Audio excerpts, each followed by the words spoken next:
Hello guys, welcome to Clear UPSC PCS. Here I am Abhishek Shukla with the Indian Express Complete Newspaper and editorial analysis of the 14th of November 2020. Before we start, Happy Diwali to you all. आप लोग enjoy कीजिए और अगर आप consistently पढ़ाई भी कर रहे हैं तो थोड़ा सा ब्रेक लीजिए क्योंकि अपने लिए भी टाइम निकालना ज़रूरी है।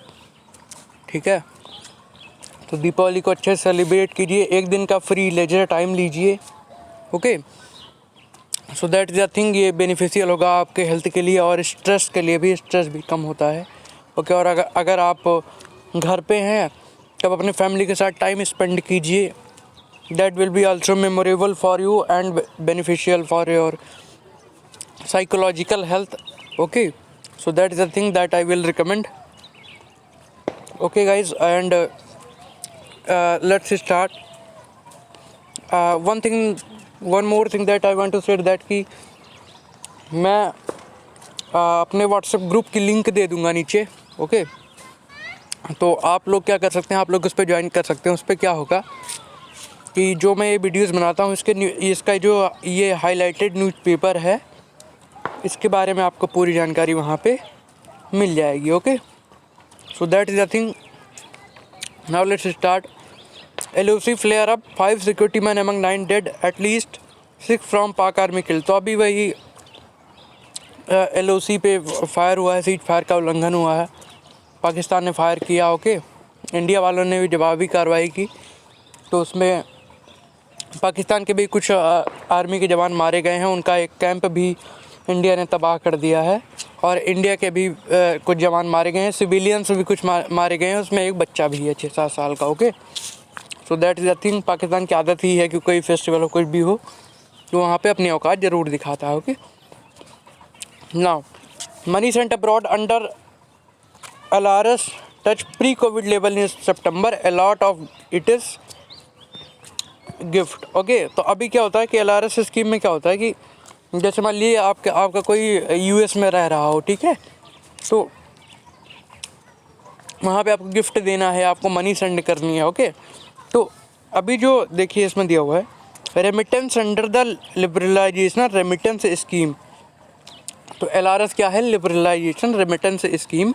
ये प्री कोविड लेवल पे जिस लेवल पे था उस लेवल पे सितंबर में पहुँच गया। ओके, ये तो इसका वो फिगर दिया हुआ है, नॉट इम्पॉर्टेंट फॉर अस। तो अभी RBI ये LRS कौन इशू करता है, LRS का डेटा कौन इशू करता है? LRS का डेटा इशू करता है RBI, ये याद रखिएगा। तो ये रेमिटेंस जो था, जो पहले प्री कोविड के टाइम था, सितंबर में वो पहुंच गया है, तो ये एक गुड साइन है इकोनॉमी का। अच्छा, ये आपको यूनिक पॉइंट लग रहा होगा कि जैसे इकोनॉमिक रिवाइवल के लिए आता है ना, तो आप ये याद रखिएगा LRS स्कीम के थ्रू ये जो रेमिटेंस होता है एक मेजर रोल प्ले करता है। ओके, तो that is a thing that you need to understand. ये जैसे मान लीजिए यहाँ से भेजेंगे, ओके, तो जो रुपीज़ की वैल्यू है वो भी सही होती है, तो इसको याद रखिएगा। ऐसे आंसर राइटिंग में जब आप ऐसे यूनिक पॉइंट्स डालेंगे ना, तब एग्जामिनर के वो माइंड पे ट्रिगर करेगा कि यस, जिस पर्सन ने ये लिखा है वो उसको अच्छे से कॉन्सेप्ट क्लियर है उसको। Okay, now Kochhar asset attached by ED not proceed of crime adjudicator. तो अभी ये ED के बारे में बता देता हूँ। ED 1956 में फॉर्म हुई थी, पहला इसका नाम था इन्फोर्समेंट यूनिट। 1957 में इसको इन्फोर्समेंट डायरेक्टोरेट बोल दिया गया, क्योंकि इसमें दो चीज़ें आती हैं, PMLA और FEMA, Prevention of Money Laundering Act और Foreign Exchange Management Act. Okay, ये दो चीज़ें हैंडल करता है। Okay, so that is the thing. A owl face occult threat on Diwali, Uttarakhand official step of vigil. तो अभी क्या हुआ है, जो आउल होते हैं, उल्लू तो क्या होता है ना कि जैसे जो दीपावली आई है, जो तांत्रिक लोग होते हैं उत्तराखंड में और भी बहुत सारे रीजन्स में, तो उनमें होता है क्या कि वो लोग आउल्स को ना क्या मानते हैं कि festival of light is one the owl is most threaten. तो अभी वही दिया कि व्हीकल ऑफ गॉडेस होता है ये, ठीक है, जो माता जी हैं, जो जिन गॉडेस की पूजा होती है, उनका व्हीकल होता है आउल। ओके, तो जो तांत्रिक लोग हैं वो लोग क्या करते हैं कि इनको मार के ले जाते हैं, इनको पकड़ के लेके जाते हैं। तो जो आउल से बहुत थ्रेटन है, इसके लिए उत्तराखंड गवर्नमेंट ने बोला है कि भी अभी दीपावली पे पेट्रोलिंग और ज़्यादा बढ़ाने की ज़रूरत है। सस्पेक्टेड पर्सन है उनको जो पकड़ने की कोशिश कर रहे हों उनको अरेस्ट किया जाए, उनके ऊपर फाइन लगाया जाए, उनको पनिशमेंट दी जाए। और भी जो स्टेट्स हैं उनसे भी कहा गया है कि इस पे ध्यान दिया जाए, बिकॉज आउल्स को पकड़ के वो लोग ले जाते हैं तांत्रिक वगैरह, जो मंत्र साधना वगैरह करते हैं, तो लोग लेके जाते हैं। इसकी वजह से कहा जा रहा है कि सबसे ज़्यादा थ्रेट जो है दीपावली पे वो इन्हीं का है। और विजिलेंस के लिए अलग से कमेटी का एक फोर्स टाइप की बनाई गई है, पेट्रोलिंग भी बढ़ाने के लिए कहा गया है। So that is the thing. Okay, all Gurgaon government department to go digital. तो ये सही है कि गुड़गांव के जो सारे डिपार्टमेंट्स हैं वो डिजिटल हो जाएंगे। That is the thing city point of view से। 89,400 EWS flat to be build by 2025। इसमें हो क्या रहा है कि Delhi urban shelter improvement board जो है उन्होंने क्या डिसाइड किया है कि वो कंस्ट्रक्ट देंगे 89,400 फ्लैट्स फ्रॉम स्लम्स डवेलर। तो स्लम डवेलर जो हैं एंड दो फ्रॉम इकोनॉमिकली वीकर सेक्शन के लिए ये शेल्टर्स बनाए जाएंगे। The decision was taken Friday in meeting chaired by CM Kejriwal. The government has set a deadline of 2025 for the completion of the project. Okay, तो 2025 तक इसको कंप्लीट करने की बात की जा रही है। 2025 तक इसको कंप्लीट किया जाएगा। So that is the thing. Now let's move further, let's see. News item ठीक ठाक आए हैं आज। Okay, AQIC dip cracker on Diwali expected to make it much worse. तो अभी वही है कि फायर क्रैकर्स तो जलेंगे ही। ओके, तो यूपी, हरियाणा, पंजाब, ये सारी चीज़ें यूपी पे तो ऐसे भी जलते हैं बिकॉज अयोध्या यहीं है। ओके, ये फैक्टर होता है कि भी जहाँ पे ज़्यादा प्रेवलेंट होता है। So that is the thing. ना अगर आप चाहें तो आप AQI के बारे में कौन कौन से पॉल्यूटेंट आते हैं AQI में वो आप मुझे बता सकते हैं। UPSC पूछ चुका है, मैं बार बार इसीलिए बोलता हूँ कि आप लोग बताएं उसको ना। Delhi want neighbours to use new technique of tackle stubble burning के लिए एक नई टेक्निक है दिल्ली गवर्नमेंट ने लॉन्च की है। ओके, तो उसके लिए CM अरविंद केजरीवाल जी ने बोला है कि जो हमारे बगल के स्टेट्स हैं उनको चाहिए कि वो लोग भी उसका यूज करें। So that the thing. अभी मैं इसके बारे में डिटेल आपको बताऊंगा। Okay, so commission for air quality management जो है उन्होंने इनिशिएटिव लिया है। ठीक है, उन्होंने डायरेक्शन दिया है हरियाणा, पंजाब और उत्तर प्रदेश को कि जो बायोडिकम्पोजर डेवलप किया गया है पूसा इंस्टीट्यूट के द्वारा, Indian Agriculture Research Institute, to prevent stubble burning. Okay, biodecomposer है, इसमें क्या करेंगे कि वो उसका छिड़काव जब कर देंगे, हाँ, उसका छिड़काव करने के बाद क्या होगा कि जो स्टबल है उसकी खाद बन जाएगी और डिकम्पोज हो जाएगा। ओके, तो जब वो डिकम्पोज हो जाएगा तो वो जो फर्टिलिटी है सॉइल की वो भी इंक्रीज कर देगा। ओके, और इसका दिल्ली में तो अभी इन्होंने तो डायरेक्शन दिया है, लेकिन दिल्ली में क्या है कि दिल्ली में जितना भी खर्चा आएगा इसका वो सारा खर्चा दिल्ली गवर्नमेंट देगी। तो that is the thing. Okay, let's move further. Suspended Jamia Hamdard VC seeks UGC intervention. UGC क्या है? यूनिवर्सिटी ग्रांट कमीशन है। ये सारी यूनिवर्सिटी का अप्रूवल देती है, इनको गाइडलाइन देती है और जो उनका ब्रोचर होता है और सिलेबस कैसे क्या मेंटेन किया जाएगा। ठीक है, तो इन सारी चीज़ों का डायरेक्शन UGC करता है। ओके, कब फॉर्म हुई थी ये आप चेक कर लीजिए एक बार, UPSC पूछ सकता है। ओके, गवर्नमेंट एंड पॉलिटिक्स में तो ये सारी नीतीश वगैरह के बारे में दी हुई है। ये सारी चीज़ें, तृणमूल कांग्रेस, ये सारी चीज़ें हमारे लिए इंपॉर्टेंट नहीं है। Okay, navy chief visit naval air station on Diwali evening.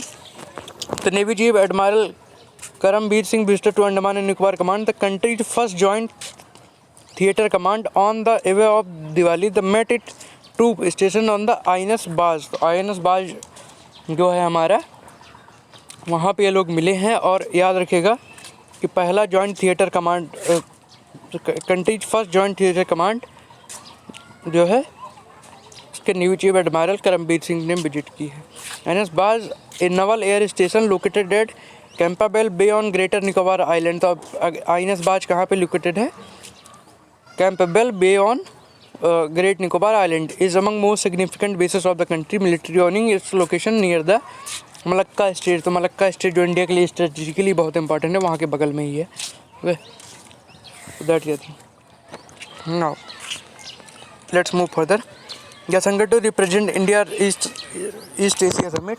India की ईस्ट एशिया समिट जो है उसको जयशंकर जी जो है वो रिप्रेजेंट करेंगे। ओके, इसमें दिया गया है, मैं बता दूँ आपको।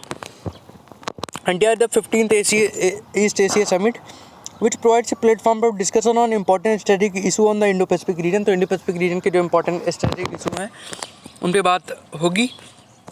लास्ट ईयर, तो पिछली साल 2018 में 2019 में किसने, नरेंद्र मोदी जी ने उसको रिप्रेजेंट किया था 2019 में इंडिया। और ये रिप्रेजेंट कहाँ पे हुई थी, तो ये हुई थी बैंकॉक थाईलैंड में। याद रखिएगा ये इम्पोर्टेंट आपके लिए 2019 में हुई थी, क्योंकि यूपीएससी समझ रहे हैं ना कि एक साल पहले का भी पूछ लेता है। ओके, 10 आसियान, तो इसमें 18 मेंबर्स हैं। 10 आसियान नेशन है, Brunei, Cambodia, Indonesia, Laos, Malaysia, Myanmar, Philippines, Singapore, Thailand and Vietnam. Okay, उसके बाद कौन कौन से हैं? Australia, China, India, Japan, South Korea, New Zealand, Russia and United state.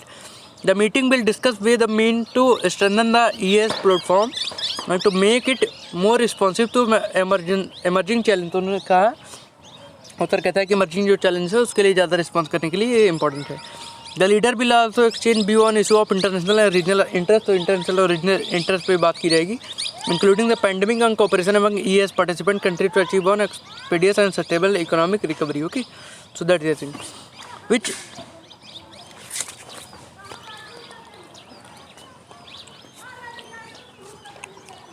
East Asia Summit is important part are at the core of regional security architecture and need to strengthen further. India sees East Asia Summit as logical platform to perform a free, open, inclusive, transparent, rule-based, peaceful and prosperous Indo-Pacific region। तो rule-based and prosperous Indo-Pacific region के लिए East Asia Summit हमारे लिए ज़्यादा important रही है।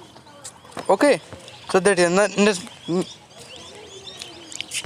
now journalist reporting on NREGA work attacked by village head. अभी journalist जो हैं वो क्या कर रहे थे, वो रिपोर्टिंग कर रहे थे मनरेगा की। उसमें क्या हुआ कि जो प्रधान है उनका जो बेटा था उसने उनको पीट दिया जर्नलिस्ट को। तब ये फ्रीडम ऑफ प्रेस पे समझ लीजिए एक तरीका रिस्ट्रिक्शन है। एग्जाम्पल के लिए आप आंसर राइटिंग में इसको कोट कर सकते हैं। Okay, so that is it. Okay guys, journalist reporting on NREGA work, तो अभी मैंने आपको बता दिया है।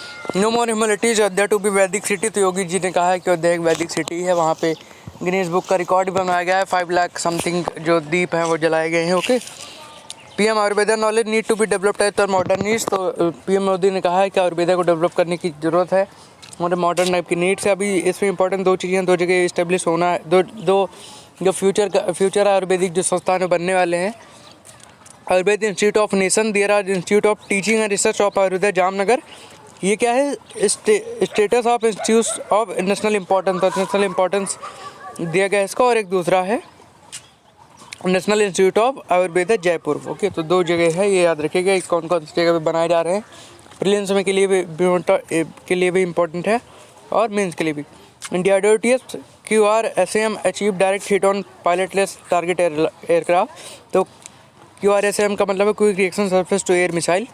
इसमें होता क्या है कि जब मान लीजिए कोई मिसाइल आ रही है, कोई एयरक्राफ्ट आ रहा है, ठीक है, मान लीजिए कोई एयरक्राफ्ट आ रहा है जो हमारा एनिमी है, तो उसको ऊपर उसको गिराना है। तो उसके लिए क्या होगा कि ये जो इन्होंने बनाया है, ये क्या करेगा कि मीडियम रेंज के लिए है।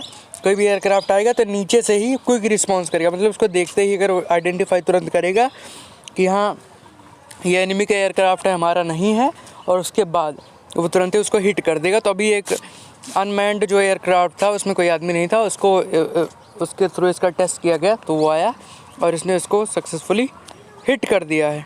ठीक है, ये मेजर माइलस्टोन मानी जा रही है। और जो पायलटलेस एयरक्राफ्ट है जिसको हिट किया गया उसका क्या नाम है, उसका नाम है बंसी। ओके, तो याद रखिएगा, फिल्म से पूछ सकता है बंसी किससे रिलेटेड है। ओके, तो और दूसरी चीज़ UPPCS में तो डायरेक्ट ही पूछ सकता है कि बंसी, मतलब कि जैसे UPSC में पूछेगा तो UPSC में हो सकता है कि वो स्टेटमेंट में किसी में दे दे, डायरेक्टली ना पूछे। लेकिन UPPCS, MPPCS, CGPCS जो भी होते हैं पीसीएस में वो डायरेक्टली पूछ सकता है बंद से किससे रिलेटेड है। Okay, so that is the thing, याद रखिएगा।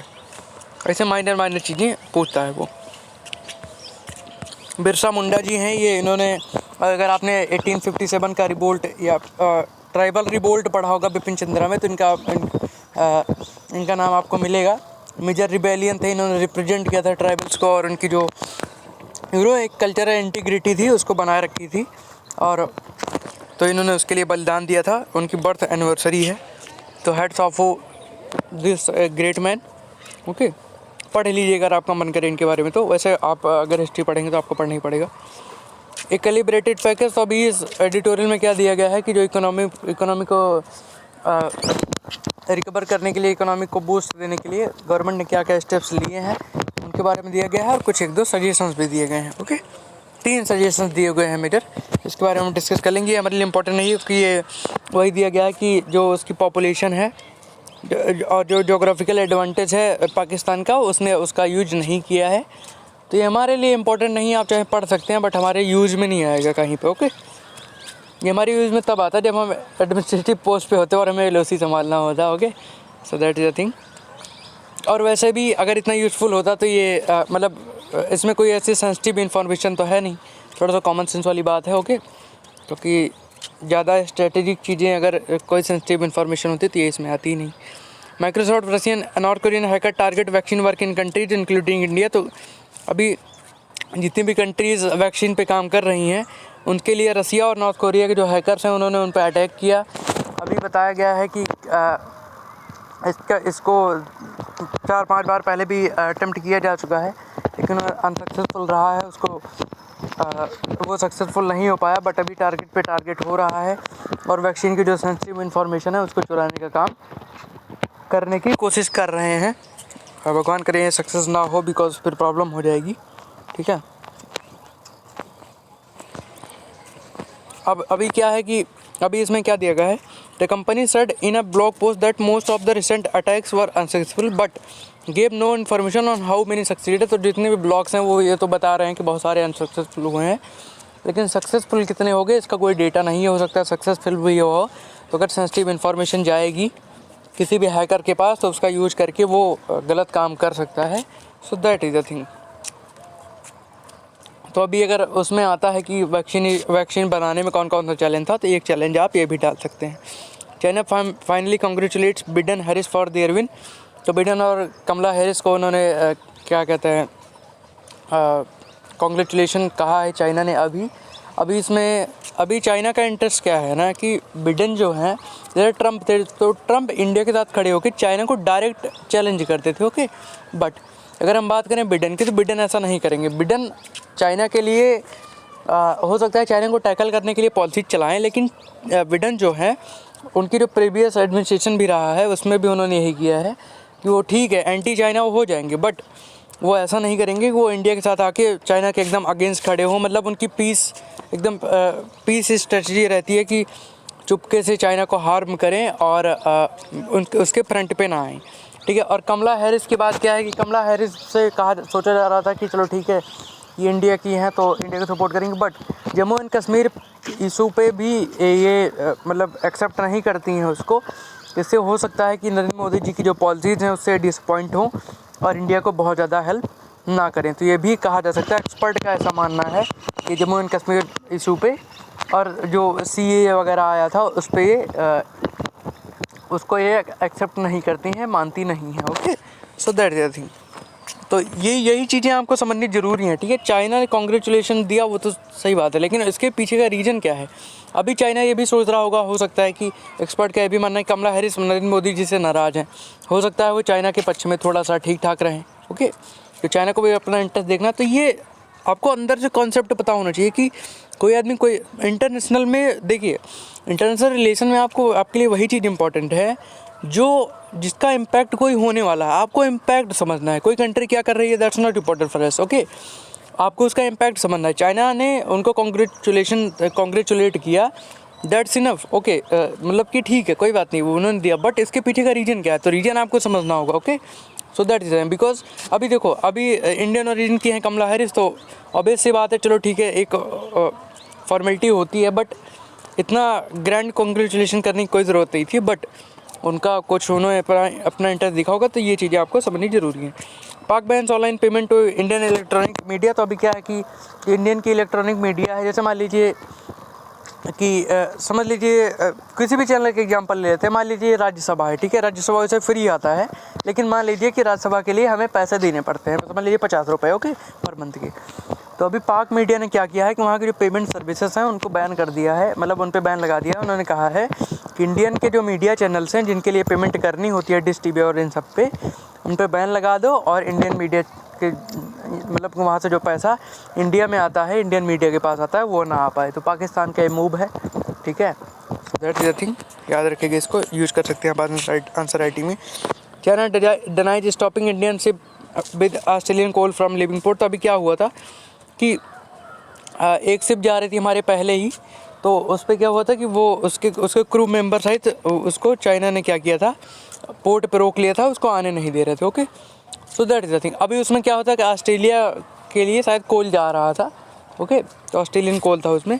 कभी उसका शिप का नाम था जग आनंद, ठीक है। करेंगे huge consignment of Australian coal to China has been stuck at Jingtang port since June with the crew member seeking immediate relief at the vessel remain in queue since arrival. तो वही है कि क्यू में उनको रख दिया गया था अराइवल के लिए, ओके, तो वहीं पर रोका गया था। लेकिन चाइना ने कहा है कि denies stopping Indian ship with Australian coal from leaving port. तो उन्होंने डिनाई कर दिया। अब वही है कि ना कि जैसे मान लीजिए आपके घर के पास पार्किंग है, अब कोई सिपाही या कोई मान लीजिए कार आई, ओके, तो आपने क्या किया, उसको क्यों में लगा दिया, 4-4 5-5 महीने वो निकलने नहीं दे रहे हो आप, या आप लाइन में रहो, तो उसको रोकना ही बोलेंगे। बट चाइना ने डिनाइज किया, उन्होंने कहा कि पॉलिटिकली वो करेक्ट है कि उन्होंने रोका नहीं है और उन्होंने क्यों में लगाया है। सो दैट जटिंग ये सारी चीज़ होती है। US and climate after Trump, तो वही 2 एक्सप्लेन्ड पेज दिए हुए हैं। अभी क्या हुआ कि अभी वही पेरिस एग्रीमेंट जो था क्लाइमेट चेंज का, उस पर क्या होता है कि ट्रम्प ने उस पर विड्रॉल कर लिया था, ओके। तो दिया है what is Paris agreement and what was to be the US rule. तो उन्होंने कहा अभी पेरिस एग्रीमेंट क्या है कि जो ग्लोबल टेम्परेचर है उसको एवरेज 2 डिग्री सेल्सियस रखना है as compared to pre industrial level. अभी जब यूएस ने साइन किया था तो उन्होंने अपना जो बेस ईयर रखा था 2005 रखा था, ओके। बट बाद में क्या हुआ कि अभी यूएस जो है वो सेकंड एमिटर है, ओके, कार्बन डाइऑक्साइड का और इन सारी पॉल्यूटेंट्स का, ओके। तो अभी उसमें हो क्या रहा था, पहले नंबर पे चाइना है। तो यूएस को पहले बराक ओबामा थे तो उनको कह के ज्वाइन करवाया गया था, ओके। बट बाद में अभी under Barack Obama had promise to cut it green house gas emission by 26 to 28%। तो ग्रीन हाउस गैस जो बराक ओबामा ने एग्रीमेंट किया था, उन्होंने कहा था 2030 तक हम 26 से 28% जो हमारे ग्रीन हाउस गैस एमिशन है उसको कम कर लेंगे। लेकिन ट्रम्प जी ने क्या किया कि उन्होंने अपना दिमाग लगाया और उन्होंने क्या किया कि इसको वहाँ से विड्रॉल कर लिया। US would have had to reduce emission by at least 1.5 billion ton in next 1 decade and hopefully more after that, okay. तो अभी अगर पेरिस क्लाइमेट डील का मतलब है कि अगर अभी यूएस होता उसमें तो उसको 1.5 बिलियन टन का जो नेक्स्ट 1 डिकेड है अगले 10 साल में उसको रिड्यूस करना। That is the thing. What was the impact of the Trump administration move on issue relating to climate. तो वही दिया हुआ है कि डोमेस्टिक जॉब को प्रायोरिटी अभी तो उन्होंने दिया है, इसमें ऑथर ने दिया है कि ट्रम्प ने केवल पेरिस एग्रीमेंट से बाहर नहीं हुए, उन्होंने और सारे एक्शन लिए जो ग्रीन हाउस एमिशन को बढ़ावा देते। जैसे उन्होंने कहा कि उन्होंने क्या किया था जॉब के लिए, इकोनॉमिक और डोमेस्टिक जो बिजनेसेस हैं उनके लिए क्या किया था, जो फॉसिल फ्यूल इंडस्ट्री है उसको प्रमोट किया और उसके प्रमोशन से ग्रीन हाउस एमिशन और भी बढ़ा है, okay. Now Paris agreement it did not like the Kyoto protocol the previous international climate agreement. तो क्योटो प्रोटोकॉल जो है वो पहले का एक ऐसा ही क्लाइमेट प्रोटोकॉल था, okay. So that's the thing. अभी उन्होंने क्या किया था कि जो न्यूयॉर्क टाइम्स का न्यूज़पेपर है उसने 100 ऐसे डिसीजन दिए थे ट्रम्प के जिन्होंने अमेरिका को हार्म किया है। The biggest damage president Donald Trump did the fight against climate change was to remove the trust between major economies. अभी वही हुआ है कि अभी सबसे बड़ा डैमेज यूएस को क्या दिया है ट्रम्प ने। मान लीजिए पहले जितनी भी कंट्री थी वो यूएस पर ट्रस्ट करती थी, ओके। तो अभी क्या हुआ, अभी जब ट्रम्प ने वहाँ से पेरिस एग्रीमेंट जो था क्लाइमेट के लिए उससे जब विड्रॉल कर लिया यूएस का, तो अभी जो कंट्रीज़ हैं वो अपनी अपनी जगह पे फोकस कर रही है, उनका यूएस पे ना ट्रस्ट कम हो गया है। उनको सारी कंट्रीज़ को पता चल गया है कि यूएस को अपनी केवल इकोनॉमी देखनी है और किसी चीज़ से कोई मतलब नहीं है, तो ट्रस्ट खत्म हो गया। ये दिया गया है बिडेन के लिए सबसे बड़ा चैलेंज है कि बिडेन फिर से क्या करें, उस पर ट्रस्ट बनाए। ओके, ट्रस्ट बनाना बहुत बड़ा चैलेंज है।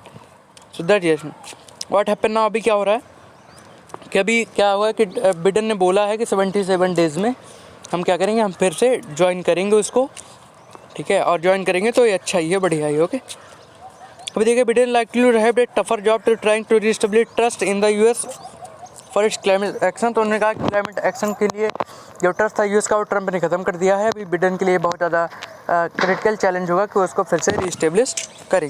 And going by the price discussion discovered in recent tender, it seems that the price of round to clock renewable electricity will competitive with the price of electricity in coal in about 2 years। तो वही हुआ है कि चलो ठीक है, मान लीजिए अभी देखो रिन्यूएबल एनर्जी की तरफ बढ़ रहा है। इंडिया में देखिए सोलर पावर प्लांट जो है वो लगाए जा रहे हैं, ठीक है। सोलर से जो इलेक्ट्रिसिटी की जा रही है उसकी कॉस्ट भी कम है। ओके, कभी कोल का जो है ऐसा कहा जा रहा है कि कोल का डोमिनेंस खत्म होता दिख रहा है, धीरे धीरे खत्म होगा, मतलब ऐसा नहीं है 2-4 दिन खत्म होगा, धीरे धीरे खत्म होता दिख रहा है।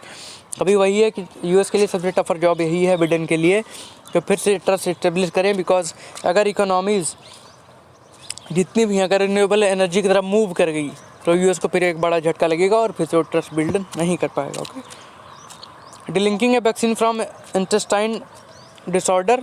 तो अभी तक क्या हो रहा था कि रोटाविक जो है ये देखो सबसे पहले मैं आपको भेज देता हूँ। रोटा वायरस जो है ये डायरिया डिजीज़ का वायरस है जो चिल्ड्रंस में होती है। ओके, WHO और यूनिसेफ में ये बोला है। अब रोटाविक जो है वो वैक्सीन है, रोटाविक उसकी जो वैक्सीन है। अभी तक ऐसा माना जा रहा था कि अगर रोटाविक जो वैक्सीन यूज की जाती है उसके थ्रू इंटेस्टाइन डिसऑर्डर होता है, इंटेस्टाइन में ब्लॉकेज आती है। ओके, इंटेस्टाइन में बैरियर्स आते हैं और उसके थ्रू आदमी को बहुत बड़ी प्रॉब्लम हो सकती है। बट अभी का रिसेंट डेटा के बारे में बात की गई है। In India Rotavac was developed by Bharat Biotech. तो अभी एक फैक्ट ये भी देख लीजिए, इंडिया में रोटावेक को किसने डेवलप किया है, collaboration of government of India, department of biotech. Okay, अभी इसको नेशनल इम्यूनाइजेशन प्रोग्राम में भी ऐड कर दिया गया है। So that is I think 3 type की डोजेस दी जा रही हैं, 6, 10 and 14 weeks of phase.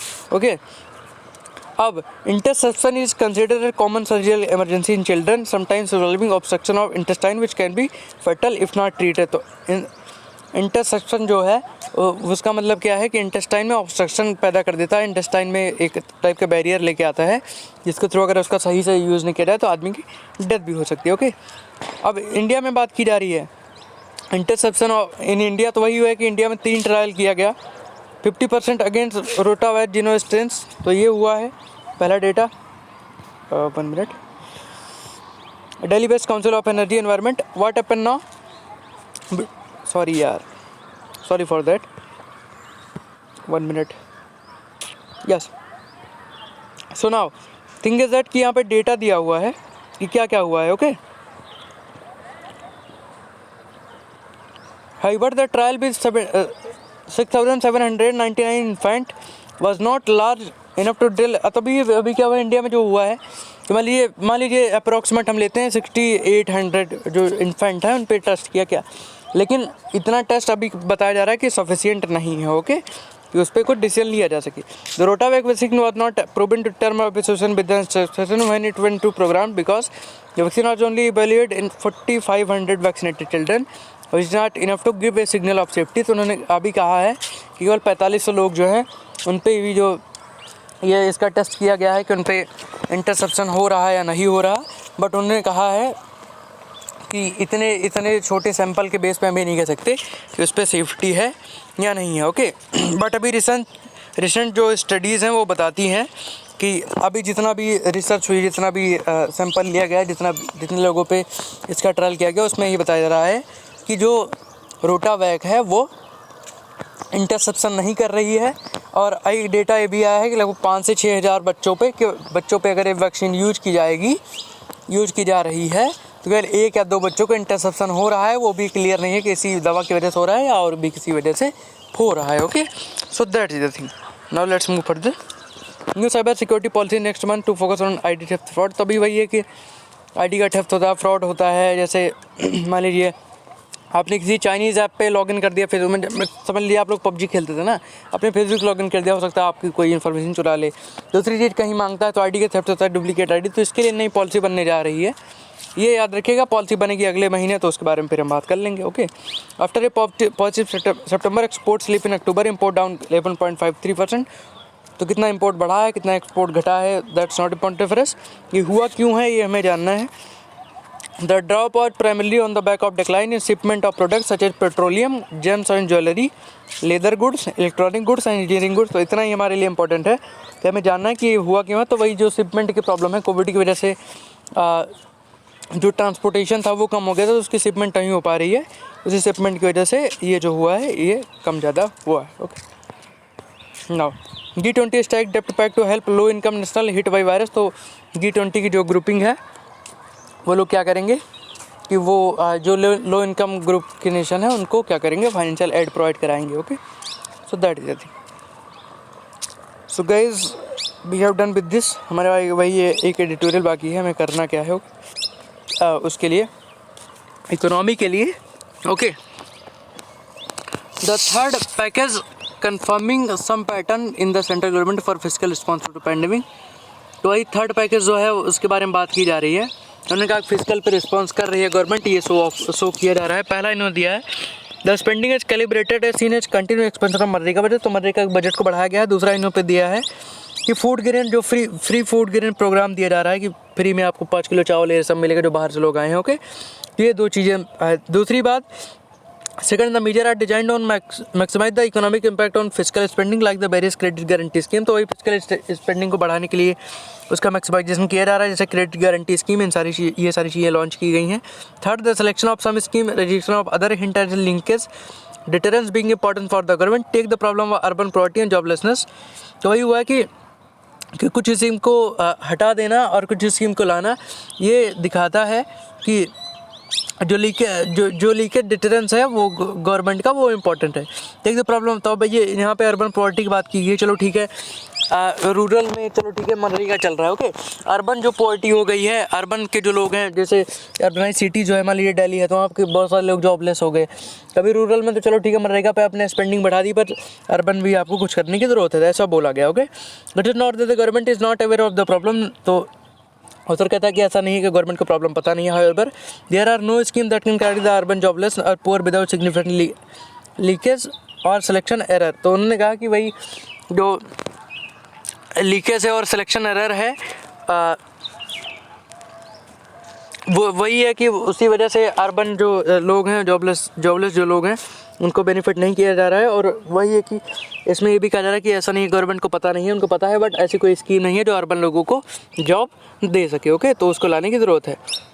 Now the expansion of production linkage incentive scheme to 10 new sector in a result of success 10 for PLI scheme for handset. तो PLI scheme जो समझ लीजिए, PLI scheme में क्या है कि अगर डोमेस्टिक प्रोडक्शन करते हैं, बाहर से माल को इंपोर्ट नहीं करते हैं, इंडिया में ही बनाते हैं, उसके लिए आपको इंसेंटिव दिया जाएगा।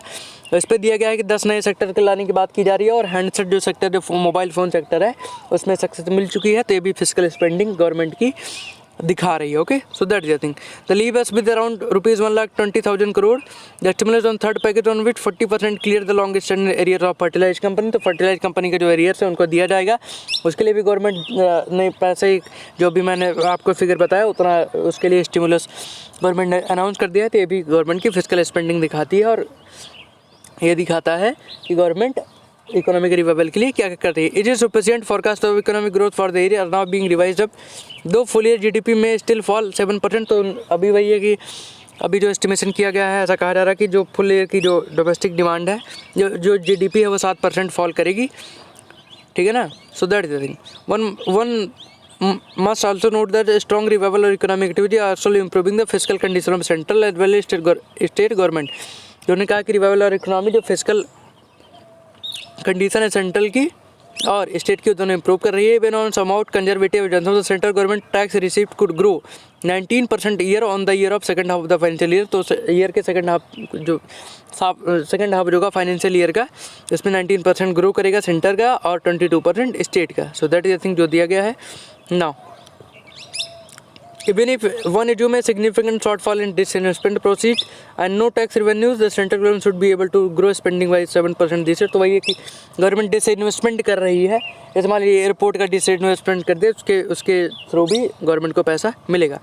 अभी इसमें 3 चीज़ें दी हुई हैं कि 3 चीज़ें करनी होंगी, ठीक है। 3 रिस्पॉन्स हमें चाहिए, तब हो सकता है। First, recalibration of borrowing needs this year, तो वही है कि बोरोइंग नीड जो है उसको रिकैलिब्रेट करना होगा, ठीक है, जो बॉन्ड मार्केट में थोड़ा रिलीफ प्रोवाइड करेगी। दूसरा, क्लियरिंग ओवरड्यू पेमेंट, तो ओवरड्यू जो पेमेंट है उसको क्लियर करना होगा। तीसरी चीज़, the centre decision to clear fertiliser area in step in direction, this by step could provide stimulus for the economy. Third, the most important would be state and central government to build a stimulus in next year budget. तो वही है कि next year budget के लिए centre और state को दोनों को एक स्पेशल स्टिमुलस बनाना चाहिए, जिससे इकोनॉमी रिवाइव हो, और स्टेट की इकोनॉमी अगर सही रहेगी तो सेंटर की भी काफ़ी हद तक सही हो जाएगी। तो that is the thing, that's all for today guys. Happy Diwali to you all, and as always, हारा वही जो लड़ा नहीं। Okay, have a good day.